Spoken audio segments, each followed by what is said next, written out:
मी आणि अनिकेतनी एकाच कंपनीत इंटरव्ह्यू दिलाय हे मला माहित नव्हतं। त्या दिवशी निशांत आणि त्याची भांडणं मी संजनाला इम्प्रेस करण्यासाठी थांबवली,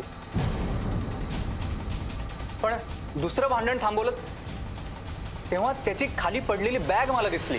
बरोबर काय आहे समजा तुझ्या मित्राला। अनिकेत कुलडॉन,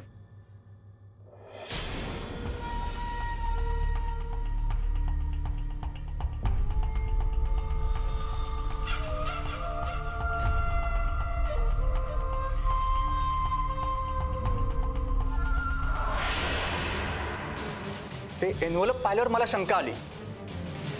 कॉलेज प्रमाणे आता नोकरीतही हा माझ्याशी स्पर्धा करणार, मला सुखाने जगू देणार नाही। माझ्या डोक्यात तिडीक गेली। मी सरळ त्या कंपनीतल्या काणेंना फोन लावला। काणे, हा जॉब मलाच मिळाला असं म्हणाला होतात ना तुम्ही, मग तो दुसऱ्या कोणाला कसा मिळाला? हे बघ वरुण, ती नोकरी जवळजवळ तुझी पक्की झाली होती, पण शेवटच्या क्षणी तो अनिकेत काळे इंटरव्ह्यूला आला आणि त्याचं सिलेक्शन झालं। हे बघ वरुण, यू डोंट वरी, मी साहेबांशी बोललोय। काही कारणास्तव अनिकेत जॉईन नाही झाला तर ती नोकरी तुला मिळेल, आय गॅरंटी।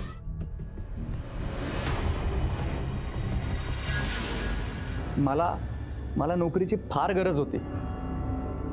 गावी आई वडिलांचे हाल बघवत नव्हते मला, म्हणून मी बाईक विकून घरी पैसे पाठवणार होतो। ही नोकरी मिळाल्यावर दिवस पालटतील असं वाटलं होतं मला,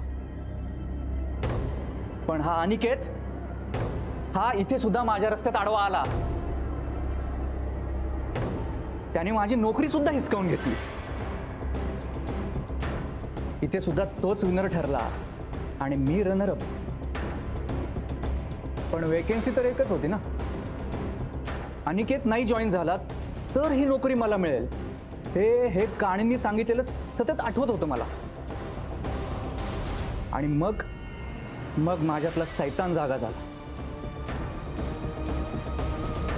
मी अनिकेतला संजनाच्या मोबाईलवरून मेसेज करून सेल्फी पॉइंटवर बोलवलं।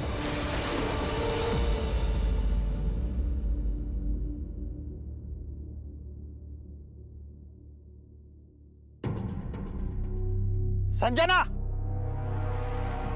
संजना,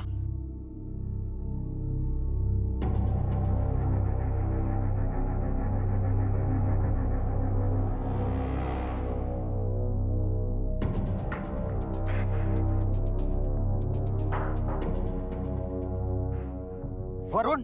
थँक्स सर अनिकेत, तू आलास। अरे त्या निशांनी संजनाला गुंगीचं औषध दिलंय। काय? ती त्याच्याच ताब्यात आहे आणि तुला मेसेज पण त्यांनीच पाठवला होता। निशान म्हणाले की त्यांनी सांगितली तशी सेल्फी तू नाही काढलीस तर तो संजनाचं काही पण करू शकतो। आहे कुठे तो? अरे तू त्याच्यापर्यंत पोहोचण्याच्या आधी तो संजनाला संपू शकतो रे अनिकेत। आपल्याला तिला वाचवायचंय।